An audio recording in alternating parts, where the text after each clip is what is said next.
السلام علیکم ورحمۃ اللہ وبرکاتہ۔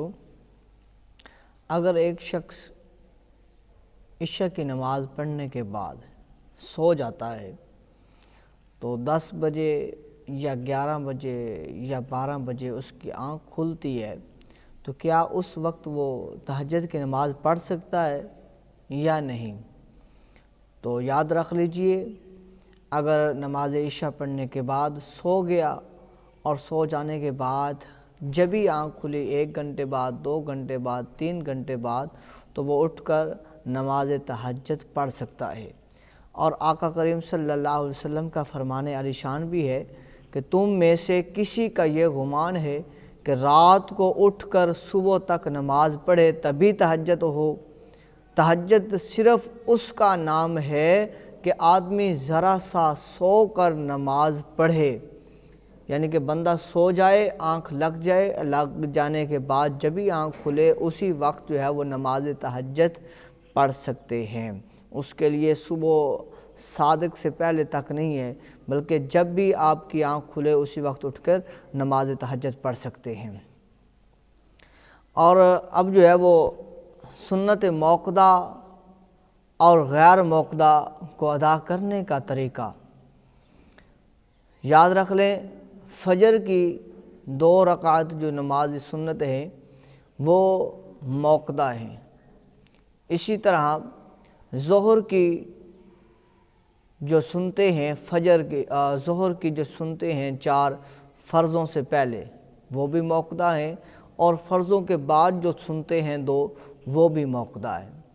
اور عصر کی نماز کی جو 4 سنتے ہیں فرضوں سے پہلے وہ غیر موقدہ ہیں، اور مغرب کے 3 فرضوں کے بعد والی جو 2 سنتے ہیں وہ موقدہ ہیں، اور عشاء کے 4 فرضوں سے پہلے جو 4 سنتے ہیں وہ غیر موقدہ ہیں، 4 فرضوں کے بعد 2 سنتے جو ہے وہ موقدہ ہیں۔ ان کا پڑھنے کا طریقہ کار یہ ہے موقدہ اور غیر موقدہ کا، کہ پہلی رکعت میں ثنا کے بعد سورت کے بعد فاتحہ شریف، فاتحہ کے بعد سورت، اور اس کے بعد رکوع سجود۔ دوسری رکعت میں جو ہے فاتحہ شریف اور سورت اور رکوع سجود۔ اگر 2 رکعتوں والی ہے تو یہاں پر تحیات کمپلیٹ کر کے سلام پھیر دیا جائے گا، یہ 2 سنتے ہو جائیں گی موقدہ۔ اور اسی طرح جو موقدہ ہیں ظہر کی 4 سنتوں والی، اس میں یہ ہے کہ پہلی رکعت میں ثنا، فاتحہ شریف اور سورت، رکوع سجود، دوسری میں فاتحہ شریف اور سورت اور رکوع سجود، اور التحیات میں اشہد ان لا الہ الا اللہ و اشہد ان محمدً عبدہ و رسولہ تک کہہ کے کھڑے ہو جانا ہے۔ تیسری رکعت کے لیے تو فاتحہ شریف اور سورت، پھر رکوع سجود، پھر چوتھی میں بھی فاتحہ شریف، سورت اور رکوع سجود۔ اس طرح یہ سنت موقدہ ادا ہو جائیں گی۔ جو عصر کی غیر موقدہ ہیں ان کا طریقہ کار یہ ہے کہ پہلے ثنا پڑھی جائے گی، فاتحہ پڑھی جائے گی، اور پھر سورت ملائی جائے گی، رکوع سجود، دوسری میں فاتحہ شریف، سورت اور رکوع سجود۔ اور یہاں جو پہلا تشہد ہے غیر موقدہ سنتوں کا، جو پہلا تشہد ہے وہ یوم یقوم الحساب تک پڑھیں گے۔ یوم یقوم الحساب تک پڑھ کے تیسری رکعت کے لیے اللہ اکبر کہتے ہوئے کھڑے ہوں گے، پھر ثنا پڑھیں گے، ثنا پڑھنے کے بعد پھر فاتحہ شریف، پھر سورت اور رکوع سجود، چوتھی میں فاتحہ شریف اور سورت اور رکوع سجود۔ اس طرح یہ 4 سنتیں غیر موقدہ ادا ہو جائیں گی۔ اور اسی طرح جو عشاء کی 4 موقدہ ہیں ان کا طریقہ کار بھی یہی ہے۔ ثنا پڑھیں گے، شروع میں ثنا پڑھنے کے بعد فاتحہ شریف، سورت ملانی ہے، رکوع سجود، دوسری رکعت میں فاتحہ شریف، سورت ملانی ہے، رکوع سجود، اور التحیات یوم یقوم الحساب تک مکمل پڑھنی ہے، اور تیسری رکعت میں پھر ثنا اور فاتحہ شریف اور سورت، رکوع سجود، چوتھی میں پھر فاتحہ شریف اور جو ہے وہ سورت ملائیں گے اور رکوع سجود۔ اس طرح 4 سنتیں غیر موقدہ ادا ہو جائیں گی۔ اب اگر نماز کے دوران جسم پر خارش ہو تو کتنی بار کھجلانے کی اجازت ہے؟ تو یاد رکھ لیجئے، نماز کے دوران جسم پر خارش ہو تو ضبط کرنے کی کوشش کریں، یعنی کہ کوشش کریں کہ وہ خارش نہ کی جائے۔ لیکن اگر اس کے سبب نماز میں دل پریشان ہو تو ایک رکن یعنی کہ قیام، رکوع، سجود، قعود وغیرہ یہ ایک رکن ہے، قیام ایک رکن ہے، رکوع ایک رکن ہے، سجود ایک رکن ہے، قاعدہ ایک رکن ہے، ٹھیک ہے۔ تو ایک قاعدے میں، ایک رکن میں 2 مرتبہ کھجانے کی اجازت ہے۔ اگر ایک ہی رکن میں 3 بار کھجانے سے نماز جاتی جائے گی، یعنی کہ اگر ایک ہی رکن میں قیام میں کھڑا ہے تو پہلا نمبر خارش ہوئی ہے تو روکنے کی کوشش کرے، اگر جو ہے وہ دل پریشان ہوتا ہے تو خارش کرنی ہے، نماز میں جو ہے وہ بے چینی محسوس ہوتی ہے تو وہ کھجلی خارش کر لیں، لیکن ایک رکن میں 2 مرتبہ۔ اور اسی طرح پھر رکوع ہے، رکوع میں خارش ہوئی تو 2 مرتبہ، پھر اسی طرح سجدہ ہے تو اسی طرح سجدے میں بھی 2 مرتبہ، قاعدہ ہے، قاعدے میں بھی 2 مرتبہ۔ اگر 3 مرتبہ کریں گے تو نماز جاتی رہے گی۔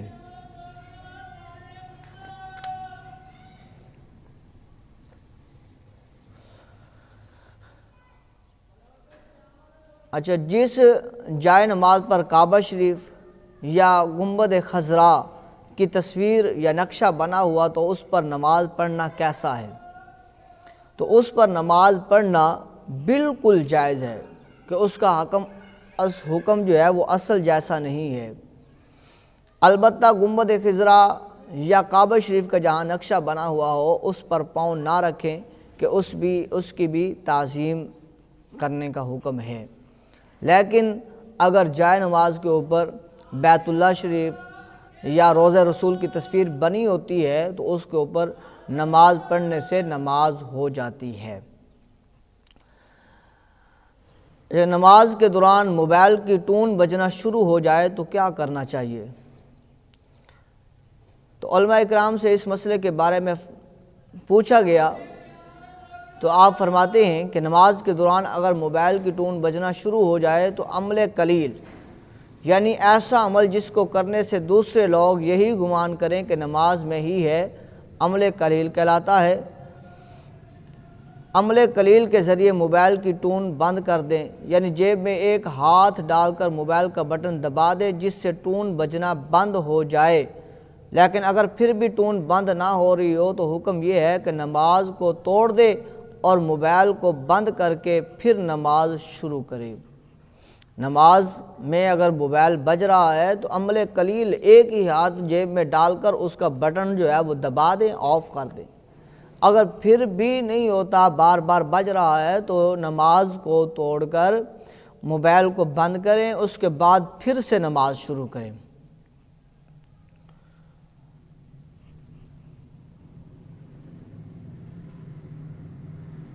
پہلی صف میں جگہ ہونے کے باوجود پچھلی صف میں نماز پڑھنا کیسا ہے؟ پہلی صف میں جگہ موجود ہے تو پچھلی صف میں کھڑے ہو کر نماز پڑھنا کیسا ہے؟ تو یاد رکھ لیں، اگلی صف میں جگہ ہوتے ہوئے پچھلی صف میں نماز پڑھنا ممنوع و مکروہ ہے۔ بہتر یہ ہے کہ جب پہلی صف میں جگہ موجود ہے، چاہے وہ دائیں جانب ہو یا بائیں جانب ہو، تو اس سائڈ پہ کھڑے ہو کر پہلی صف میں ہی کھڑے ہو کر نماز پڑھیں۔ ایک تو ثواب زیادہ ہے، اجر زیادہ ہے، اور پھر جو ہے اور نماز بھی قبول و مقبول ہے۔ جب بندہ پیچھے کھڑا ہو کے پچھلی صف میں کھڑا ہو کر نماز پڑھے گا تو اس کے لیے مکروہ اور ممنوع جو ہے وہ قرار دیا گیا ہے۔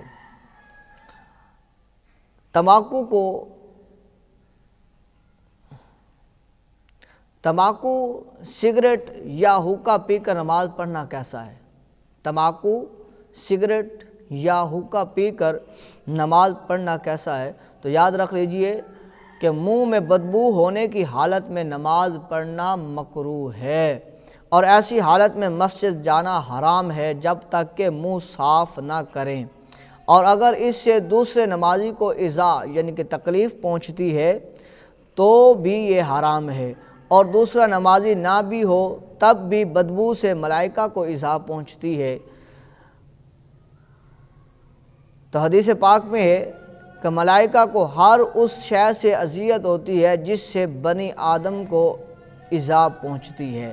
تو تو لہٰذا حقہ پی کر، سگریٹ پی کر، گٹکا کھا کر، پان کھا کر، تو ایسے معاملات جو ہے وہ کر کے نماز پڑھنا تو یعنی کہ ٹھیک نہیں ہے۔ بہتر یہ ہے کہ منہ کو صاف کر لیا جائے، اس کی بدبو کو دور کر لیا جائے۔ ایک تو نمازی بھی نہ پریشان ہو اور دوسرا ملائکہ کو بھی تکلیف نہ پہنچے۔ موزے یا جرابیں پہن کر نماز پڑھنا کیسا ہے؟ موزے یا جرابیں پہن کر نماز پڑھنا بہتر ہے، اس میں کوئی خلل نہیں پیدا ہوتا۔ اگر موزے پہنے ہوئے تب بھی نماز ہو جائے گی، اگر جرابیں پہنی ہوئی ہے تب بھی نماز ہو جائے گی۔ بہتر ہے پہن کر نماز پڑھیں، سردی ہے، اپنے آپ کو بچائیں، سردی سے بچائیں، تکلیف سے بچائیں، اور شریعت نے اس کی اجازت دی ہے۔ شلوار یا پینٹ کو اوپر یا نیچے سے موڑ کر نماز پڑھنا کیسا ہے؟ پینٹ یا شلوار کو فولڈ کر کے، چاہے اوپر سے ہو چاہے وہ پونچوں کی جانب سے ہو، فولڈ کر کے، یا پینٹ ہے فولڈ کر کے نماز پڑھنا کیسا ہے؟ یاد رکھ لیجئے کہ نماز پڑھنے کے لیے شلوار یا پاجامہ یا پینٹ وغیرہ کو موڑ کر یعنی فولڈ کر کے نماز پڑھنا مکروہ تحریمی ہے، اور یہ نماز واجب العادہ ہوتی ہے، یعنی کہ دوبارہ پڑھنی ہوتی ہے۔ یہ کپڑے کا جمع کرنا اور سمیٹنا جیسے کف ثواب کہا جاتا ہے، اور حدیث پاک میں ہے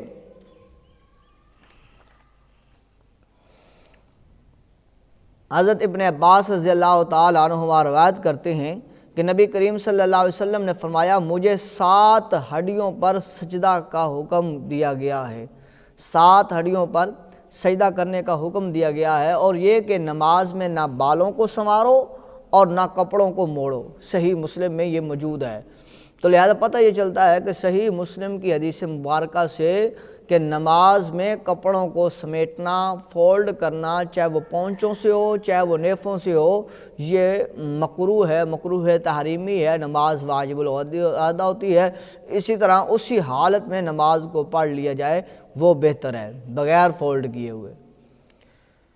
کیا نماز کے دوران ٹخنے نظر آنا ضروری ہے؟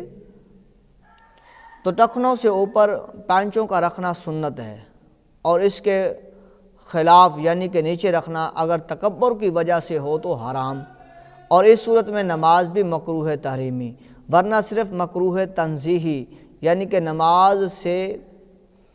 نماز خلاف اولا ہوگی، اور نماز کے لیے پانچوں کو ٹخنوں سے اوپر رکھنے کو ضروری قرار دینا غلط فہمی و جہالت ہے۔ عام حالت میں بھی اس سنت کو اپنانا چاہیے کہ نماز کے وقت پریشانی کا سامنا نہ ہو۔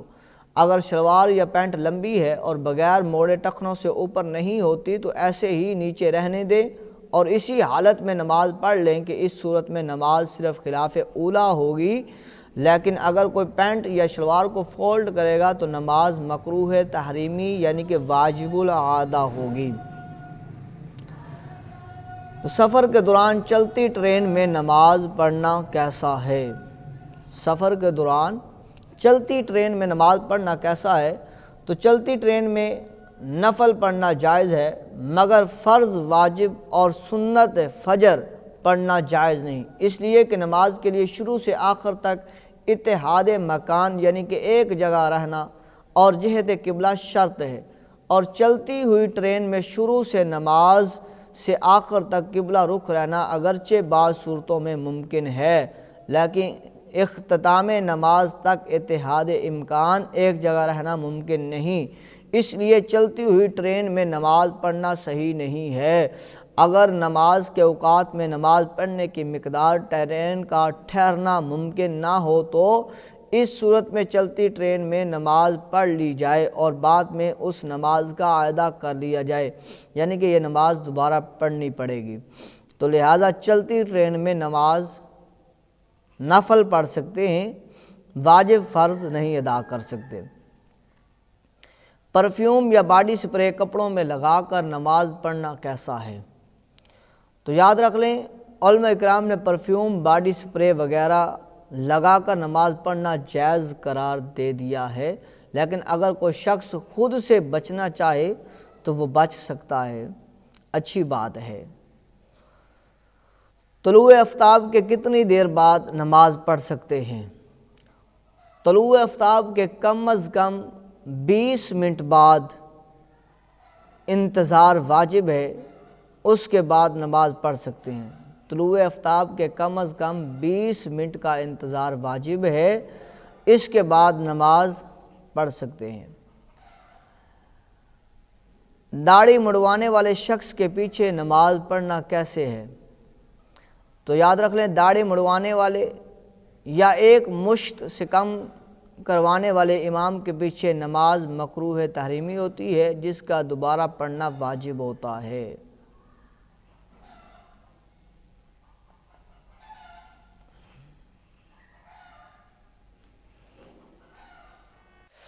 تو صلاۃ التسبیح جماعت کے ساتھ پڑھنا کیسا ہے؟ تمام نوافل خصوصاً صلاۃ التسبیح باجماعت اور اعلان کے ساتھ ادا کرنا جائز اور باعث ثواب ہے۔ اعلیٰ حضرت اشاع امام اہل سنت امام احمد رضا خان رحمۃ اللہ علیہ آپ فرماتے ہیں کہ بہت سے اکابرین دین نے جماعت نوافل بدعی ثابت کیا ہے اور عوام فعل خیر سے منع نہ کیا جائے۔ آپ فرماتے ہیں کہ عوام کو فعل خیر سے منع نہ کیا جائے، اور علماء امت و حکمائے ملت نے ایسی ممانعت سے منع بھی فرمایا ہے۔ در مختار میں ہے کہ عوام کو تکبیرات اور نوافل سے کبھی منع نہ کیا جائے، کیونکہ پہلے ہی نیکیوں میں ان کی رغبت کم ہوتی ہے۔ اگر کوئی بندہ نیکی کرنا چاہتا ہے، ثواب کی نیت سے باجماعت نماز ادا کرتا ہے نوافل صلاۃ التسبیح کی صورت میں، تو یہ جائز ہے، باعث برکت ہے، باعث ثواب ہے۔ در مختار میں بھی یہ موجود ہے کہ عوام کو تکبیرات سے اور نوافل سے جو ہے وہ منع نہ کیا جائے، کہ پہلے بھی دینی لحاظ کے ساتھ، نیکی کے لحاظ سے کے ساتھ جو ہے وہ عوام میں کمی پائی جاتی ہے۔ اگر کوئی نیکی کر رہا ہے تو کرنے دیں بھائی، اللہ تبارک و تعالیٰ قبول فرمانے والا ہے، وہ رحمان بھی ہے، رحیم بھی ہے، ستار بھی ہے، غفار بھی ہے، تو وہ مالک لم یزل ہے، اس کی عبادت کر رہے ہیں، مل کر رہے ہیں، تو اللہ تبارک و تعالیٰ اس پر ثواب عطا فرمائے گا۔ تو صلاۃ التسبیح پڑھنے کی کیا فضیلت ہے اور اسے ادا کرنے کا کیا طریقہ ہے؟ فضیلت سن لیجئے، اس نماز کی ادائیگی میں بے انتہا ثواب ہے۔ بعض محققین فرماتے ہیں کہ اس کی فضیلت سن کر کوئی شخص اسے ترک نہ کرے گا مگر دین میں سستی کرنے والا۔ نبی کریم صلی اللہ علیہ وسلم نے حضرت عباس رضی اللہ تعالی عنہما سے فرمایا، اے چچا، کیا میں تم کو عطا نہ کروں، کہ کیا میں تم کو بخشش عطا نہ کروں، کیا میں تم کو نہ دوں، تمہارے ساتھ احسان نہ کروں؟ 10 خصلتیں ہیں کہ جب تم انہیں کرو گے تو اللہ عز و جل تمہارے گناہ بخش دے گا، اگلے پچھلے پرانے نئے، اور جو بھول کر کیے اور جو قصدن کیے، چھوٹے اور بڑے، پوشیدہ اور ظاہر۔ اس کے بعد صلاۃ التسبیح کی ترکیب کی تعلیم آقا کریم صلی اللہ علیہ وسلم نے فرمائی۔ پھر فرمایا کہ اگر تم میں سے ہو سکے کہ ہر روز ایک بار پڑھا کرو، اگر روزانہ نہیں پڑھ سکتے تو ہر جمعہ میں ایک بار، اور یہ بھی نہ کرو تو ہر مہینے میں ایک بار، اور یہ بھی نہ کرو تو سال میں ایک بار، اور یہ بھی نہ کرو تو عمر میں ایک بار اسے ضرور پڑھو۔ یہ ترمذی شریف میں جلد نمبر 1 اور حدیث نمبر 446 موجود ہے۔